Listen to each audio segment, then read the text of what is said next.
Hello friends, welcome to மக்கள் சேவை channel. இன்றைக்கி நம்ம ஒரு முக்கியமான இன்ஃபர்மேஷன் பற்றி தான் பார்க்க போகிறோம்.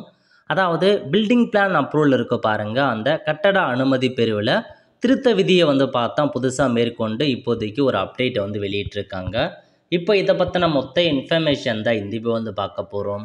இந்த வீடியோ ஸ்கிப் பண்ணாமல் ஃபுல்லாக பாருங்கள். அது மட்டும் அல்ல, இந்த வீடியோ நிறைய பேருக்கு ஷேர் பண்ணுங்கள். ஓகே, அதாவது பத்திரிகை செய்தியில் உங்களுக்கான அப்டேட் கொடுத்துருக்காங்க பாருங்கள்.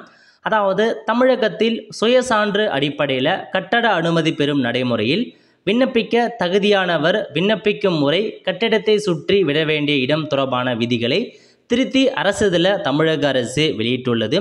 இது தொடர்பாக ஒருங்கிணைந்த கட்டட விதிகளில் திருத்தம் செய்து வெளியிடப்பட்ட அறிக்கையில் கூறியிருப்பதாவது, ஒருங்கிணைந்த கட்டட விதிகளில் சுயசான்று குடியிருப்பு கட்டடம் என்பது 2500 சதுர அடி மனைப்பிரிவில் 3500 சதுர அடி வரையில் குடியிருப்பு கட்டிடம், அதாவது அதிகபட்சம் ஒரு தரைத்தளம் மற்றும் முதல் தளம் அல்லது ஒரு தரைக்கீழ்த்தளம், 2 தளங்கள், அதிகபட்சம் 10 மீட்டர் உயரத்தில் கட்டப்படும் கட்டிடமாக இருக்க வேண்டும்.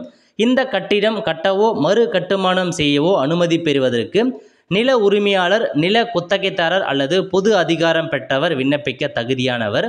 விண்ணப்பம் அளிக்கும் போது மனையிடத்தின் புகைப்படம், நில உரிமையாளர் என்பதற்கான சுயசான்றிட்ட விற்பனை பத்திரம், சுயசான்றிட்ட பட்டா அல்லது டவுன் சர்வே நில பதிவேடு ஆவணம், மனைப்பிரிவு அனுமதி அல்லது உட்பிரிவு அனுமதிக்கான ஆவணம், மனைப்பிரிவு வரன்முறை செய்யப்பட்டதற்கான ஆவணங்கள் இணைக்க வேண்டும் அப்படின்றத சொல்லியிருக்காங்க.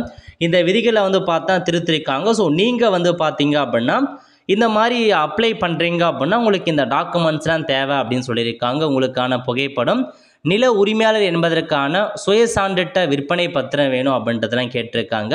பட்டா அல்லது சர்வே நில பதிவேறு இதெல்லாமே கேட்டிருக்காங்க. இதெல்லாமே இணைக்கணும் அப்படின்றத சொல்லியிருக்காங்க. நெக்ஸ்ட்டு, கட்டிடத்துக்கு தயாரிக்கப்பட்ட வரைபடம் தொடர்பானவற்றையும் சமர்ப்பிக்க வேண்டும். இவற்றை A4 தாளில் சமர்ப்பிக்க வேண்டும். ஆவணங்கள் உண்மையானது என விண்ணப்பதாரர் சான்றளிக்க வேண்டும் அப்படின்றத சொல்லியிருக்காங்க.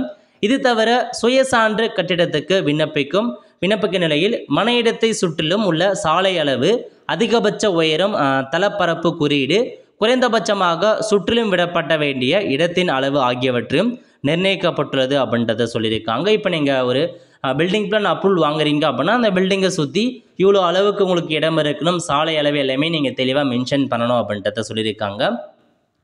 அதன்படி தொடர் கட்டிடம் அமையும் பகுதி மற்றும் பொருளாதாரத்தில் பின்தங்கிய பிரிவு பகுதியாக இருந்தால் 1.5 மீட்டரும், இதர பகுதிகளில் 3 மீட்டரும் சாலை அகலம் இருக்க வேண்டும். ஓகே, அதாவது பொருளாதார ரீதியாக இருக்க பிரிவுக்கு 1.5 மீட்டர் சாலைக்கு ஒதுக்கணும். அதேமாரி மீதி இருக்க பதவி 3 மீட்டர் சாலை அகலம் இருக்க வேண்டும் அப்படின்னு சொல்லியிருக்காங்க. அதிகபட்ச உயரம் 10 மீட்டருக்கு மிகாமல் இருக்க வேண்டும் அப்படின்றதையும் சொல்லியிருக்காங்க. அதிகபட்ச தளப்பரப்பு குறியீடு 2 மடங்காகும். மேலும் சாலை அடிப்படையில் சுற்றிலும் விடப்பட வேண்டிய இடம் நிர்ணயிக்கப்பட்டுள்ளது. அதன்படி கட்டிடத்தின் முன்புறம், மனையின் உள்ளே, தொடர் கட்டிட பகுதி மற்றும் இதர பகுதிகளில் 1.5 மீட்டர், பொருளாதாரத்தில் பிரிவாக இருந்தால் 1 மீட்டர் இடப்பட வேண்டும் அப்படின்னு சொல்லியிருக்காங்க. இது எல்லாமே உங்களுக்கு பேசிக்காக ஒரு திருத்தப்பட்ட ஒரு வழிகாட்டு நடைமுறையாக வெளியிட்டிருக்காங்க. அதாவது கட்டட அனுமதி விண்ணப்பத்தில் ஒரு புதிய நடைமுறையை கொண்டு வந்திருக்காங்க, திருத்தப்பட்ட புதிய விதிகள். ஸோ எந்த அளவுக்கு நீங்கள் கட்டட அனுமதிக்கு இவ்வளோ மீட்டர் இருக்கணும் அது எல்லாமே உங்களுக்கு தெளிவாக கொடுத்துருக்காங்க. செக் பண்ணி பார்த்துக்கோங்க. ஸோ இந்த இதற்கு பாருங்கள், பத்திரிகைக்கான அந்த PDF காப்பி நான் பார்த்தா டெலகிராம் குரூப்பில் ஷேர் பண்ணிடுறேன். தேவைப்படுறவங்க அதில் போய் நீங்கள் டவுன்லோட் பண்ணிக்கோங்க. ஒல்த ஃப்ரெண்ட்ஸ், கண்டிப்பாக இந்த பிடிச்ச லைக் பண்ணுங்கள். அது மட்டும் அல்ல, இந்த வீடியோ நிறைய பேருக்கு ஷேர் பண்ணுங்கள். அடுத்து ஒரு நிலையில் சந்திப்போம். நன்றி, வணக்கம்.